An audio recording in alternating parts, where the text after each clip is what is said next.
Hi friends, आज मैं आपको बताने जा रहा हूँ किस प्रकार से समाज में बच्चों को भविष्य को बिगाड़ा जा रहा है। आप कोई कहता है कि शेषनाग पर धरती अड़ा हुआ है। आप सुनिए एक बच्चे क्या बोलते हैं इस पर। आप उसकी टिप्पणी आप सुन सकते हैं। वो क्या बोलते हैं, स्कूल में गया था वो बच्चा, वो क्या बोल कर आया, आप सुनिए, देखिए।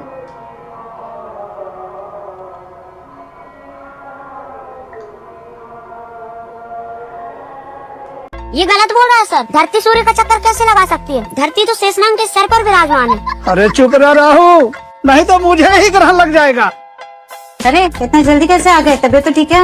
हम स्कूल नहीं जाएंगे, मास्टर लोग पगला गया है। हाँ, हम पागल, सबके सब मास्टर पागल, एक तुम ही हो जो समझदार हो। पंडित जी की कहानी सुनाई थी राहु केतु वाली, हमको जोशन टपक दिया और कह रहा था कि धरती सूर्य के चारों ओर घूमती है, इस कारण सूर्य ग्रहण लगता है। और तो और कह रहा था कि धरती आकाश में लटका हुआ है। बता, कोई चीज आकाश में कैसे लटकी रह सकती है? ये देख, चप्पल तो नीचे गिर गई ना, ये तो नहीं लटका रहा आकाश में। और वो उधर शेषनाग के माथे पर धरती विराजमान है। वो तो दिखा है। बकलोल है सबके सब, कुछ नहीं आता उनको। और हाँ, वो जो एक भड़का अफसर आया था ना, वो तो पूरा पागल था। बोल रहा था कि आदमी का जन्म बंदर से हुआ है। ये देखो, कोई अकल वाला आदमी ऐसे बात कर सकता है क्या? अब बताइए, ये बच्चा बोल रहा है कि धरती जो शेषनाग के फन पे खड़ा है, तो फिर चक्र कैसे लगा सकता है। आप कहीं भी स्कूल में जाते हैं पढ़ने के लिए, तो वहाँ पे साइंस विज्ञान के बारे में बताया जाता है। अब विज्ञान को जिसने आविष्कार किया है, विज्ञान जो बोलेगा वही ना टीचर पढ़ाएगा। और यहाँ पे बच्चों को बचपन से उसकी माँ बाप बोलता है कि धरती शेषनाग के फन पे। आपको पता होना चाहिए कि हज़ारों साल पहले साइंस नहीं आया हुआ था। गाड़ी चलता था, मोबाइल से बात होता था, कैमरा किसी का वीडियो कैप्चर हो जाता था, नहीं होता था। एरोप्लेन चलता था, नहीं, कुछ भी नहीं चलता था। तो उस समय विज्ञान ही नहीं था, तो साइंस नहीं था उस समय। आपको पता हो, अफ्रीका में आप चले जाइए, आज भी वहाँ के जो जनजाति सब है वो जानवर को मार के खाता है। और उस वहाँ के बारे में आप देखिएगा तो पता आप चलेगा कि अरे ये क्या, किस युग में हम आ गए हैं। आपको पता चलेगा हज़ारों साल पहले हम युग में आए हुए हैं। उन लोगों के पास सही से कपड़ा भी नहीं होता है। हम लोग यहाँ पे ब्रांडेड कपड़ा खोजते हैं, लेकिन उसके पास कपड़ा भी नहीं होता है।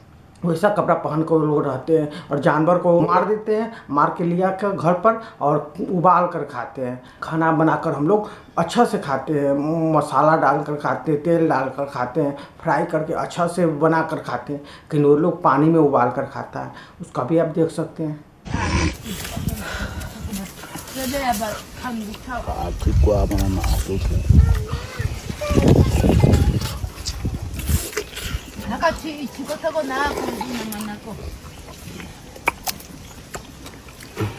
दुनिया में विज्ञान नहीं आया हुआ था तो लोगों के दिमाग में यही चलता था। कोई लिखा हुआ है, बहुत सारे धर्म ग्रंथ को आप पढ़िएगा तो उसमें बताया जाएगा कि पृथ्वी चौको हो रहा है। डरता था लोग बाहर जाने से, दूर जाने से डरता था। पता है क्यों?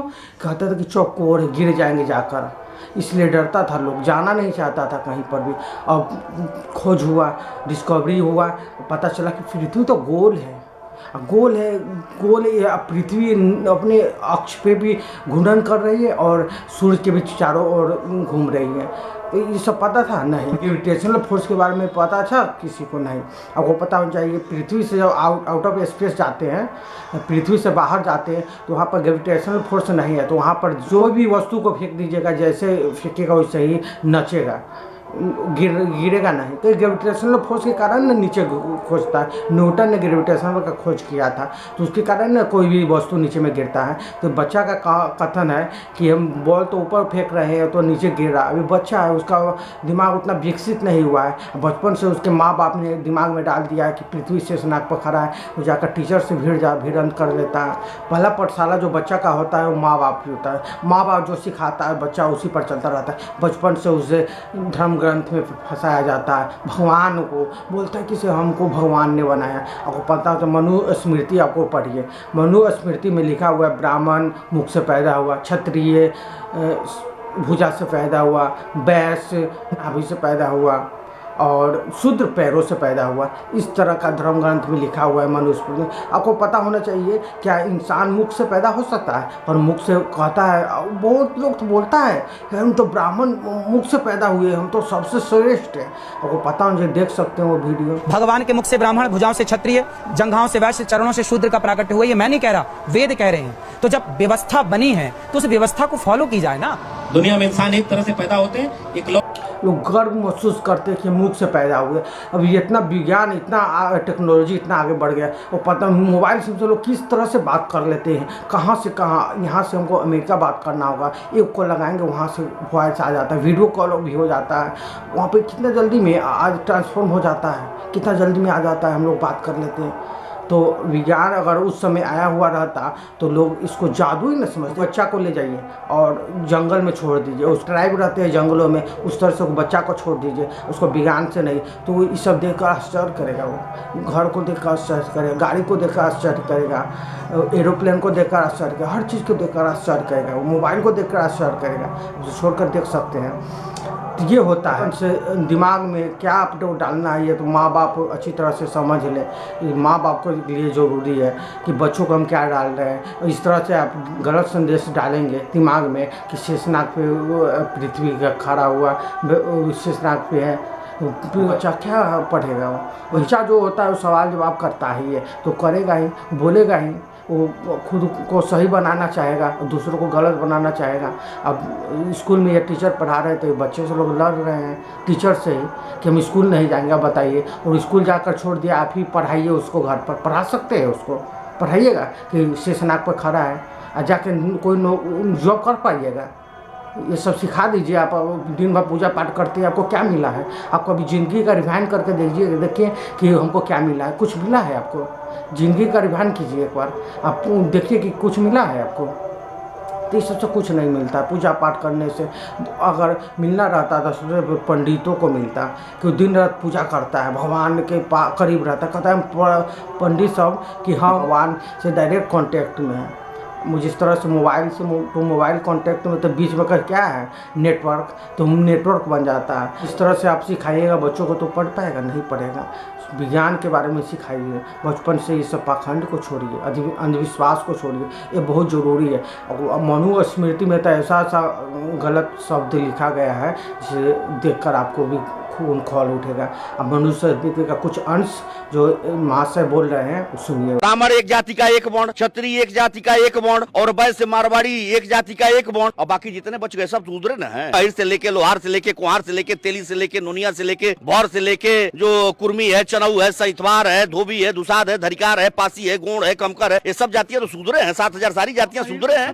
क्षत्रिय कहाँ है? चला एक आंदोलन क्षत्रिय बनने का, लेकिन क्षत्रिय कैसे है बताइए? अभी तो कृष्ण की ही कथा, कृष्ण अगर अहिर थे तो कृष्ण की कथा कहने के लिए बाभन जो है मूत करके अपनी मेहरारू से और छिड़काव करा दिया अहिर लैंड में। इटावा, एटा, फिरोजाबाद, सिकोहाबाद, वो पूरा अहिर लैंड माना जैसे। और वहाँ पर जो है कथा कहने के लिए अगर ये कर रहा है, बाभन के मेहरारू का पेशाब से नहलाया जा रहा है, पवित्र किया जा रहा है। अखिलेश यादव अपनी मकान छोड़ते हैं तो उसको गोमूत्र से धोया जाता है। अखिलेश यादव अगर जा करके मंदिर में कन्नौज में पर्चा दाखिला के समय में मंदिर में चले जाते हैं तो उसको धोया जाता है। तो कहाँ से क्षत्रिय भाई? जबरदस्ती कहने से थोड़े हो जाएंगे। तो ये सभी के सभी जो शूद्र लोग हैं, अब उसमें उन्होंने बांटा, यही तो बंटवारा उनकी बुद्धिमानी है। अछूत शूद्र और सछूत शूद्र। तो जो पिछड़ी जातियां वो सछूत शूद्र हैं, और जो अनुसूचित जातियां हैं, अनुसूचित जनजातियां, वो अछूत शूद्र हैं। जो ओबीसी सीटें हैं, जो शेड्यूल कास्ट सीटें हैं, वहाँ पर नॉट फॉर सूटेबल हो गया। हमारे लोग पीएचडी नहीं है, हमारे लोग पढ़े लिखे नहीं है, तो वहाँ पर नॉट फॉर सूटेबल हो गया। हमारे लोगों को प्रोफेसर नहीं बनने दिया गया, हमारे लोगों को वाइस चांसलर नहीं बनने दिया। और वो चाहे जितने मूर्ख हो, वो चिपरी पाथना बीएचयू में सिखा रहे हैं। गोबर का उपले का वो चिपरी पाथना सिखा रहे हैं, ब्राह्मण है। और वो ब्राह्मण प्रोफेसर गोबर का उपला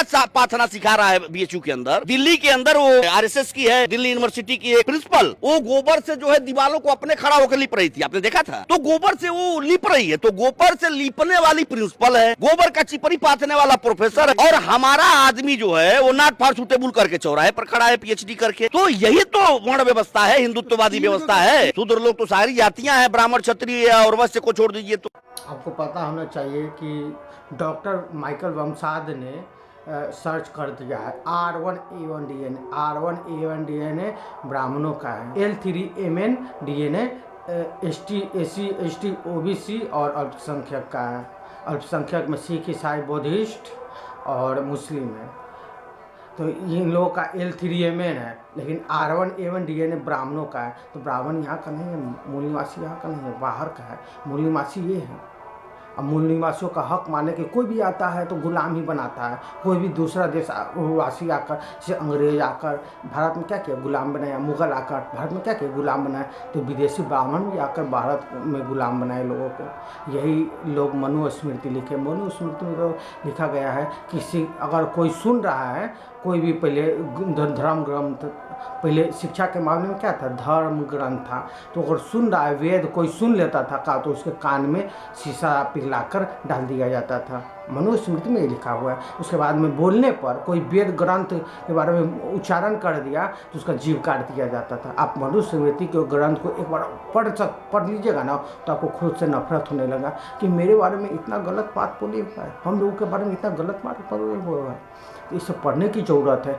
और ये धर्म, ये पाखंड, ये पूजा पाठ, ये हम लोगों को छोड़ने की ज़रूरत है। विदेशियों का है ये लोग, ये सब विदेशियों का है, हम लोग का नहीं है।